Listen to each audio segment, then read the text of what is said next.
Bargaining is, in my opinion, one of the saddest stages of grief, and it's one that people tend to come back around to again and again and again. If you want to find out why, stay tuned.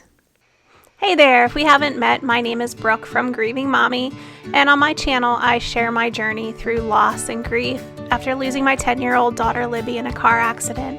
I also help other people that are going through the grieving process. This is my third video in a series of exploring the stages of grief from someone who has been there. I'll leave a link for those below if you haven't seen them. We have covered the first two stages and we're on to the third, which is bargaining. Like anger, bargaining stems from trying to control the uncontrollable. Your mind isn't yet ready to accept the horrible thing that's happened to you. And so it keeps pushing and pushing away that overwhelming sadness by asking for the impossible.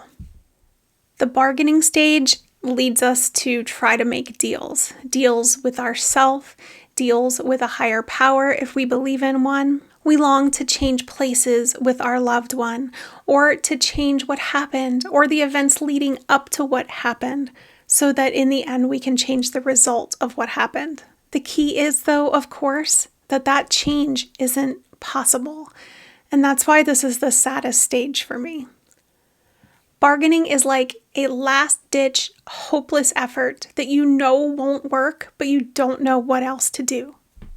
Some people stay stuck in the bargaining stage for a long time, circling through a spiral of what could I have done, or what if, or I should have, or I could have. I'm going to share an example from my own grief that's pretty personal. So my daughter died in a car accident.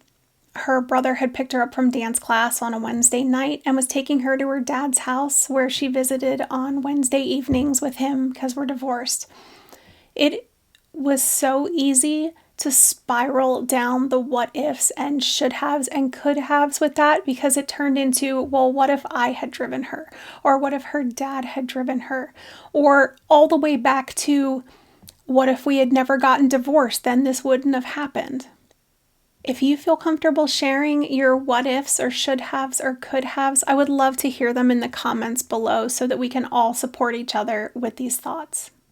Along with these what ifs come what I think is the primary emotion in the bargaining stage of grief.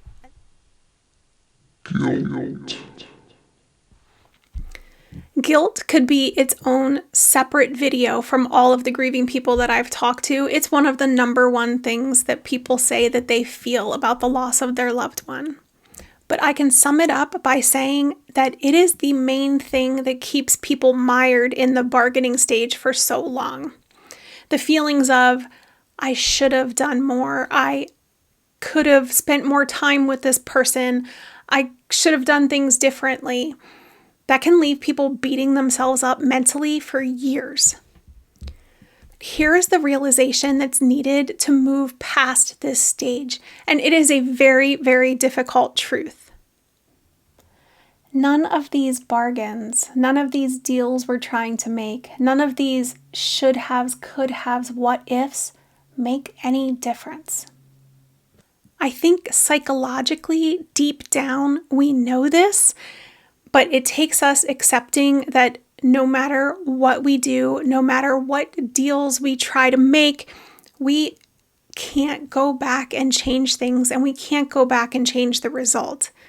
That is the thing that's going to allow us to move on in our grief journeys. Our person is never coming back.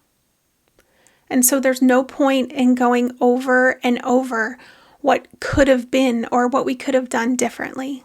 This realization hurts. It hurts so much.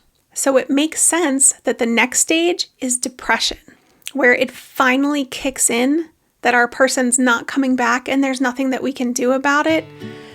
That kind of takes that down the rabbit hole and knocks the wind out of us.